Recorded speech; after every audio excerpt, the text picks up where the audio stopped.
ng bansa pag siniwalat ko kung sino yung nagsabi sa amin. It seems no na yung kabila ay wala talagang credible opponent no against the Vice President doon sa 2028 elections. I'm very very interested no. Kasi nung interview mo sa bilyonaryo ba yun, you exposed na may nag-meeting at yung may proposal for a constituent assembly para walang election in 2028. Kinumpirma din ito sa isang interview ni Senator Amy Marcos. Would you happen to, again, narrate to us ano ba talaga yung nangyari as per your information? Okay, Elmer, no? Noong bago magkaroon ng eleksyon, palitan ng Senate President o palitan ng leadership ng Senado, that was a Monday, no? May 13, if I'm not mistaken. May 11, I filed a column sa Manila Standard. Ang title ay Taplat, no? Kung saan inilahat ko yung isiniwalat sa akin tungkol sa CONAS or pag-convene ng Constituent Assembly upang baguhin ang ating konstitusyon. This was revealed to me and 9 other people on Thursday, the previous Thursday. Ano ba petsa yung 14. May 14 po.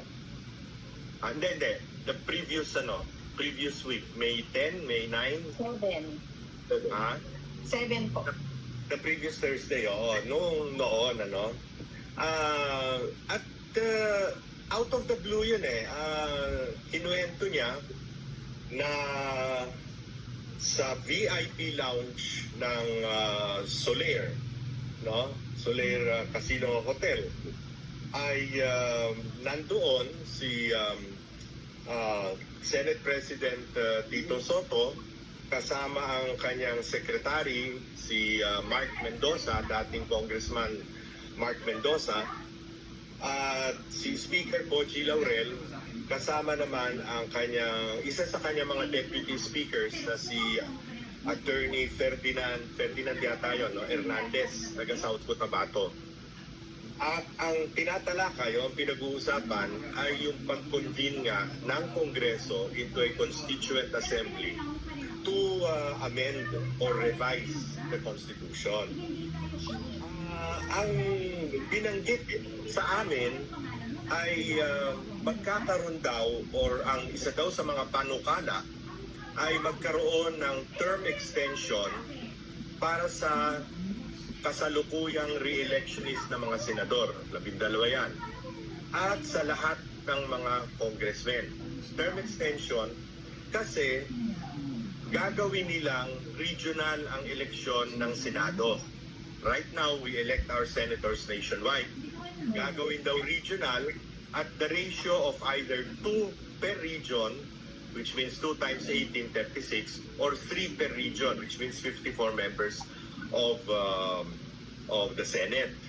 So, to transition into that, i-extend na lamang yung term nitong 12 senador na either graduating or kailangan ng mai-re-elect sa 2028, no?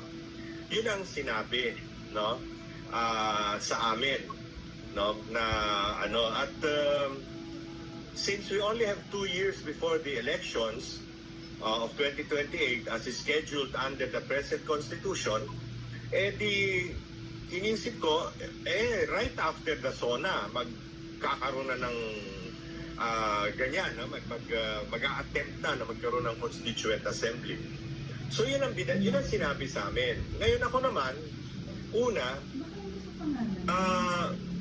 nag-usap kami ng 3 doon sa mga nandoon. Pagkatapos nun, at ang usapan namin, bakit isiniwalat yan sa atin? No? Na hindi naman namin tinitake up. Wala naman kami kamuang-muang o ka-idea na magkakaroon ng CONAS, no? Akala namin tulog na yung posibilidad na yan matapos yung pirma iniskatel sa Senado, di ba? So, ang isip namin, considering na alam nung nagsiwalat na ako ay sumusulat ng kolom, hindi ito off the record, no? Hindi ito confidential. Kasi 10 kami At isa pa, alam niya manunulat ako at kuminsan nai-interview ako. So syempre, parang kayo, mga journalist kayo, scoop nyo rin, di ba? So, isiniwalat, inano ko, hindi ko naman isinulat as a news item. Sinulat ko sa aking column na lumabas noong May 13. Wala rin akong ka-idea na meron palang ugong sa Senado na magpapalit ng leadership, no? Nagkataon lang na May 13. And then after that, I was interviewed by your former colleague, Pam and Marlon, si Trixie. No? Secretary Trixie Angeles, no? Sa bilyonaryo, tungkol doon sa column ko. At doon nga siniwalat yung mga detalyang sinasabi ko rin sa inyo ngayon. Ngayon, hindi ko alam kung si Senator Amy Marcos, una, tinanong ako ni Senator Amy patapos mabasa yung column ko. No? I mean, she was able, siguro yung staff niya, pinabasa yung column ko. So tumawag sa akin si Senator Amy at tinatanong kung ano yun, no? So sinabi ko exactly the same thing, the same story that I'm telling you now. At tinanong niya, sino yung nagsabi sa'yo? Sabi ko, hindi ko pwedeng sabihin yan, no? Hindi ko pwedeng sabihin yan. At dun sa interview naman kay Secretary Trixie Angeles, tinanong din ako ron at ang sabi ko, kung magde-deny yung mga nandoon sa meeting na yon at pabubulaanan yung aking sinabi, then sasabihin ko kung sino ang nagsiwalat sa amin. Kasi magugulantang ang buong bansa pag siniwalat ko kung sino yung nagsabi sa amin. Kaya mismo kay Senator Amy, hindi ko sinasabi kung sino. Sinabi ko na lang, pasin na lang dyan, ikaw na magano. Kaya I think, in her case, she must have, syempre, senadora yan. Marami ring sources kung sino-sino pa ang kinausap niya. At ngayon, sinasabi niya, na hindi ko naman sinasabi niya na ang plano ay hindi lang term extension ng mga senador at congressmen, kundi pati ang Pangulo. No? Sa kanya na yon, hindi yung galing sa akin. At hindi yung sinabi sa akin nung source ko. Sir Lito, Ang magtagumpay ito, Sir Lito? yeah, same question. Ano ang chances na magtagumpay ito?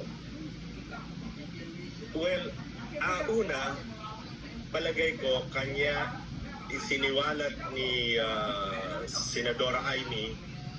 Actually, miski si Senate President Alan, binanggit yata ito sa kanyang mga press con, di ba? Siguro, precisely, para malaman ng taong bayan at magkaroon ng reaction against it.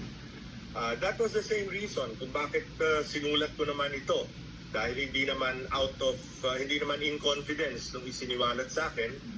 At I had the interpretation na kaya sinabi sa amin, tandaan nyo, 10 kaming nakinig doon, sinabi sa amin